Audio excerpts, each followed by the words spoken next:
Ah, eu sou muito fofa, porque tudo que eu aprendi sobre finanças, sobre viagem, sobre au pair, sobre inglês, trago tudo aqui para vocês. E hoje eu vou falar sobre o meu curso que eu fiz sobre passagem aéreas, milhas.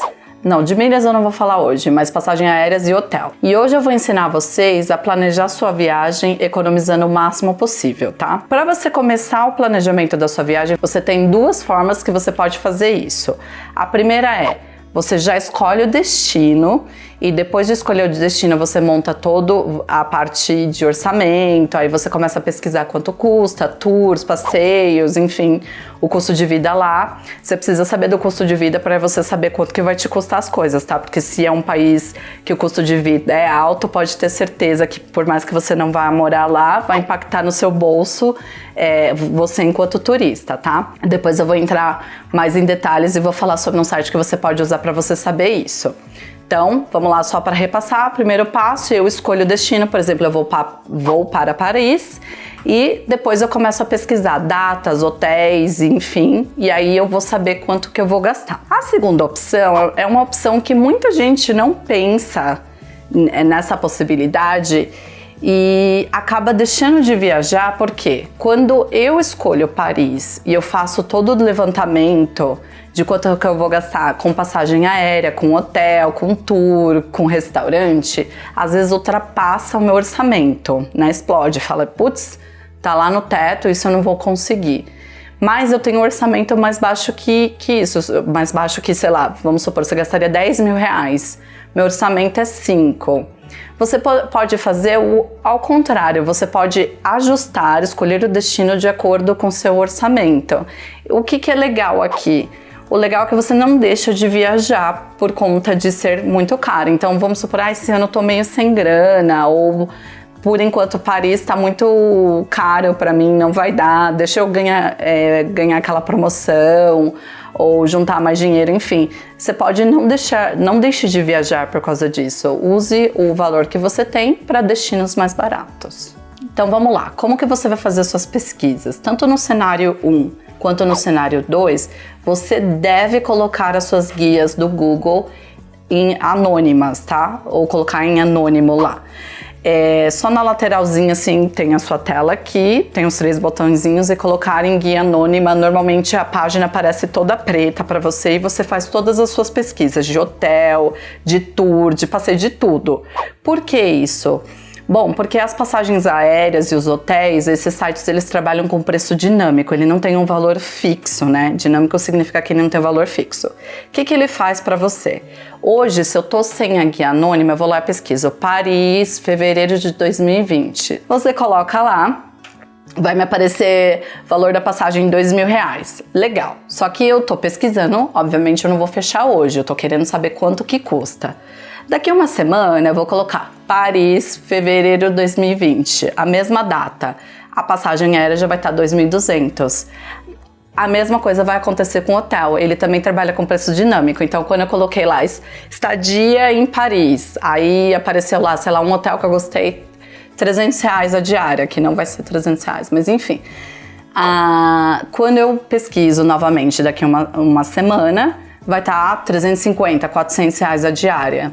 Então, você colocando em guia anônima, esses sites eles não tem como roubar o seu endereço, né? O IP, que a gente chama que é o endereço do seu computador. Não tem como saber de onde você está pesquisando. Ele acha que você está pesquisando agora. Tipo, você é uma pessoa que acabou de olhar. Então, ele vai te passar realmente, de fato é igual, mas enfim, o melhor preço para você. O outro traveling rack que eu vou passar para você, ou dica, é usar o Google Flights. Ele é o melhor dos buscadores porque o Google Flights ele vai puxar de todos os sites. Por exemplo, se eu entro na Decolar, obviamente ela trabalha com várias companhias aéreas, mas ela vai puxar aquele tanto. Se eu vou lá no Kayak, ele trabalha da mesma forma, ele opera da mesma forma que a Decolar. O Google Flights, ele não tá operando para ninguém, então ele vai puxar todos os voos, né? Flight significa voos, naquela data que você está buscando, do decolar do caiaque, enfim. Então ele fica talvez mais imparcial, ele é mais imparcial, talvez, não sei o que acontece por trás, mas ele é o melhor buscador de todos, porque daí, como eu falei, você vai ver mais, vai ter mais opções e provavelmente lá sim você vai achar o melhor preço. Outra dica importante é você viajar em média temporada, baixa ou média temporada, mas cuidado com a baixa temporada. Às vezes a baixa temporada acontece porque é período de chuva, é muito frio, é muito quente, então você tem que tomar cuidado, dar uma pesquisada ali. Óbvio que os preços vão ser melhor porque eles querem, né, que os turistas gastem dinheiro lá. Então como que eles vão fazer isso? Incentivando o bolso da gente, né? Deixando a passagem mais barata, os hotéis mais baratos, os tours mais baratos. Mas tem coisas que não dá pra fazer. Então, por exemplo, eu quero ver a aurora boreal, por exemplo. Se você quer ver uma atração específica, você tem que buscar e ver qual que é a época que isso vai acontecer. Então, naquela época, por exemplo, se só tem isso de atração turística, fora né, quando não acontece a aurora boreal, que é no período mais frio do ano, claro que vai ser mais barato para ir para lá, mas também ao passo que você não vai ver metade das coisas que você veria se tivesse a neve, daria para esquiar, enfim. Então você tem que tomar esse cuidado na baixa temporada. Já a média temporada também tem que pesquisar, mas acho que você não precisa ter tanta cautela, porque a média temporada, como fala, né, é intermediário, mas quando que é a média temporada? Normalmente, nos países que são mais frios, seria nas estações mais amenas, que seria a primavera e o outono. Então, eu particularmente gosto muito de viajar na média temporada porque economizo, eu não pego essas coisas, por exemplo, período chuvoso, muita neve, muito frio, muito calor, né? Porque são estações mais agradáveis e ao mesmo tempo eu pego preços bons. O próximo passo é você montar o seu itinerário, o seu roteirozinho aqui já no Brasil. Não deixe para montar espontaneamente quando você chegar no lugar. Por quê? Pesquisa demanda tempo. E quando você chegar lá, vamos supor, eu viajo no máximo aí, quando eu viajo muito, eu fico 15 dias. Parece muito, mas é muito pouco, na verdade, porque tem muita coisa para conhecer, para ver. E se você perder esse tempo precioso fazendo pesquisa, descobrindo onde vai, como é que faz, quanto gasta, quanto custa, mesma coisa, mas enfim, como ir, onde comprar, todas essas coisas, você está gastando o seu tempo lá. Seu tempo é precioso quando você está viajando. Então, toda essa pesquisa você tem que fazer antes de ir e já montar um roteiro. Claro que o seu roteiro vai ter que ser flexível, porque, vamos supor, você vai para uma região praiana, no dia que você chega lá tá chovendo, é óbvio que você não vai na praia XYZ, né? Tem uma flexibilidade, você vai depender do tempo que você tem lá, do clima em si e outros fatores. Mas você já planejando, você consegue otimizar todo o pouco tempo que você tem lá. Outra dica, ainda falando sobre passagem aérea, que o tempo, ou melhor, antecedência é seu aliado, tanto em passagem aérea quanto hotel e às vezes até mesmo tour, tá? O ideal, na verdade, muita gente acha que você vai pegar os melhores preços comprando com 1 ano de antecedência. Passagem aérea só dá pra fazer no máximo com 1 ano de antecedência, mais que isso, 2 anos, por exemplo, pra frente você não consegue comprar. Então, eu sempre, antes de fazer esse curso, eu achava que eu ia conseguir os melhores preços fazendo com um ano de antecedência. Na realidade, para voos internacionais, por exemplo, 4 meses de antecedência você vai pegar os melhores valores, tá?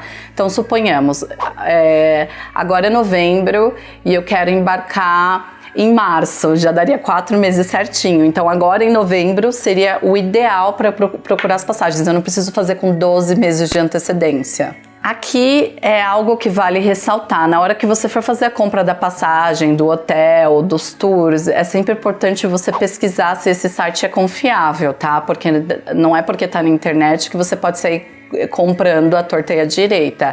Então, se não é um site que você não conhece ou nunca ouviu falar, acho que vale a pena você, por exemplo, ir no Reclame Aqui, dar uma olhadinha, digitar o site, buscar, ver comentários, esse tipo de coisa, para você não cair em nenhuma cilada. E por último, É importante que você, na hora de compor o orçamento da sua viagem, não pense só no hotel. Muitas vezes a gente fica muito presa no hotel, principalmente em viagem internacional, a gente só pensa na passagem aérea, né? Porque normalmente ela que é o item mais caro. Mas tomem cuidado, porque alimentação, transporte, e você tem que colocar um valor para outras coisas que acontecem, sei lá, seu chinelo quebra no meio do caminho, você vai precisar comprar o chinelo, tá chovendo muito, um guarda-chuva, você ficou meio gripado, você vai comprar um remédio. Então, todos esses itens devem compor o seu orçamento na hora de você falar, tá, então eu preciso de 10 mil para essa viagem. Não é só o hotel e não é só a passagem. E todas essas coisas, esses itens que eu falei, onera muito, na verdade, a viagem. Eu cometi um erro de, quando eu fui para o Chile, eu queria fazer o máximo de lugares. Eu fui em 4 cidades, eu fui para um outro estado, enfim. E aí onerou demais, ou seja, ficou muito mais, eu encareci, a viagem ficou muito mais cara, porque a gente resolveu ficar indo e vindo para vários lugares. E quando a gente foi ver o que a gente gastou de transporte, não compensou. Seria mais interessante talvez pegar esse dinheiro, ficar num lugar ou 2 lugares talvez, fazer mais passeio por aquelas regiões e gastar esse dinheiro com tours, com comida, com experiência. A gente acabou gastando muito com avião lá dentro, trem, ônibus, táxi, isso, aquilo, fora o tempo, né? Então são coisas que vocês têm que pensar na hora de fazer o seu planejamento. Espero que tenha ajudado vocês e até a próxima.